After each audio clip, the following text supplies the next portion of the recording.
Revisão da vida toda, como que vai ficar o julgamento após o pedido de destaque do ministro Alexandre de Moraes? Será que já tem data? Quem votou a favor? Quem votou contra?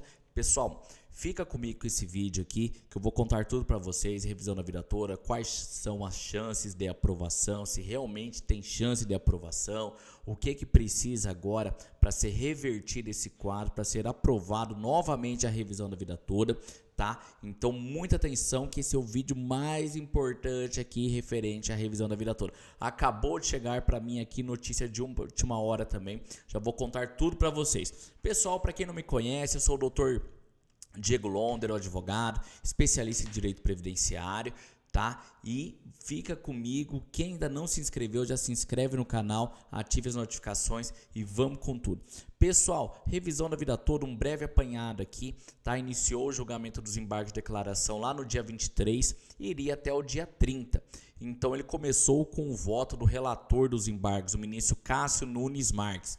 Então ele votou para não conhecer a revisão da vida toda e dos embargos do IEPREV, do Instituto Previdenciário, e conheceu dos embargos, porém ele não deu provimento da Fundação dos Metalúrgicos, pessoal. Então, o que isso quer dizer? Que, na verdade, estavam discutindo para modular os efeitos, ou seja, para valer a revisão de março de 2024 para trás, para ter direito adquirido para todo mundo. Só que o ministro falou o seguinte: não cabe essa modulação, tendo em vista que o posicionamento é desde 2000, quando teve a primeira decisão lá na ADI 2110, que todo mundo que se aposentou entre 99 até 2019 era obrigatório a utilização da a regra de transição.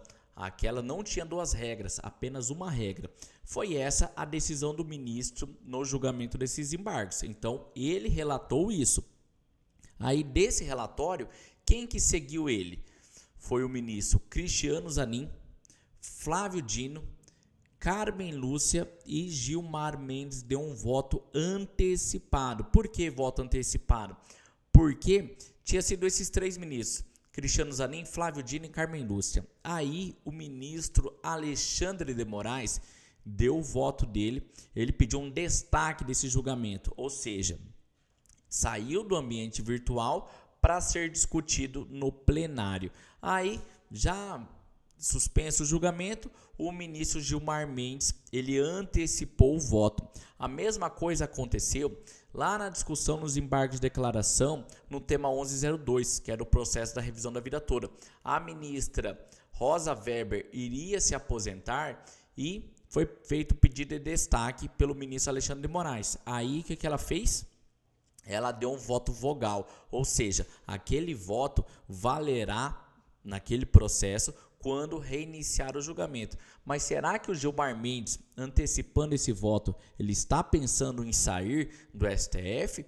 Se ele sair, como fica o voto dele? O voto dele é preservado. Então, mesmo se ele sair do STF, já começa com um voto contrário à revisão da vida toda, que seria o voto do Gilmar Mendes. Pessoal, nós temos dois processos, certo? Que é o tema 1102, o recurso extraordinário, e também nós temos a ADI 2110 e 2111, que foi discutido também a revisão da vida toda. Então, um processo lá de dezembro de 2022 foi julgado a favor e essa ADI foi julgado contra. Como o posicionamento é mais recente dessa ADI, inclusive os juízes estão entendendo que não cabe mais a revisão da vida toda, que já deve ser utilizado de forma congente, conforme decidido pela maioria dos ministros aqui do STF. Então, vendo que a situação estava totalmente contrária, o ministro Alexandre de Moraes pediu um destaque. Aí, quais as reais chances de ser mudado o voto? Vejam bem, nós temos 5 votos agora contrários à revisão da vida toda e nenhum a favor, porque o destaque não foi um voto. Mas nós temos Nunes Marques, Cristiano Zanin, Flávio Dino, Gilmar Mendes e, para surpresa de todo mundo, a ministra Carmen Lúcia votou o contrário. Então ela aderiu ao posicionamento do Cássio Nunes Marques. Quem que falta votar aqui? que votou a favor da revisão da vida toda? Alexandre de Moraes, Edson Fachin e André Mendonça. Esses 3 votaram a favor da revisão da vida toda. Quem tinha votado também a favor da revisão? Carmen Lúcia. Mudou já o posicionamento. Quem que falta votar aqui? Luiz Fux, Roberto Barroso e Dias Toffoli, pessoal. Dias Toffoli.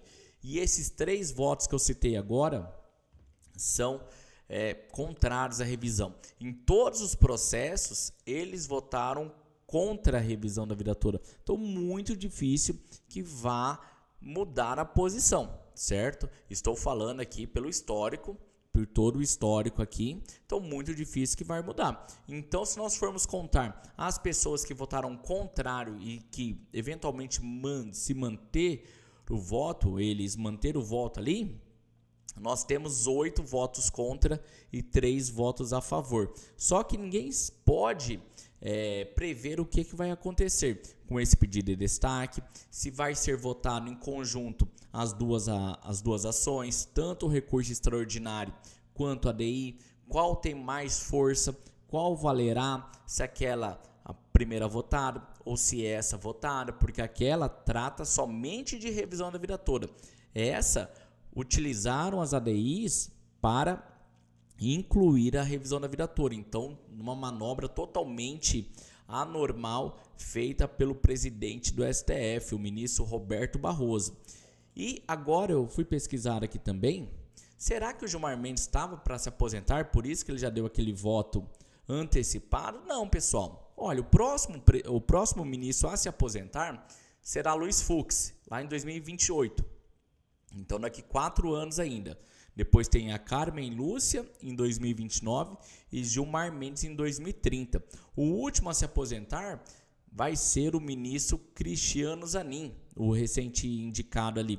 Ele tem hoje 48 anos e vai se aposentar lá em 2050, ou seja, são 26 anos de Cristiano Zanin na corte. Pela história, nós temos muito poucos ministros que saíram antes da aposentadoria compulsória. Quem se aposentou recente ali, que nós lembramos, foi o... como que é o nome dele? O Barbosa. Barbosa, como que era o primeiro nome dele? Mas todo mundo se lembra, né?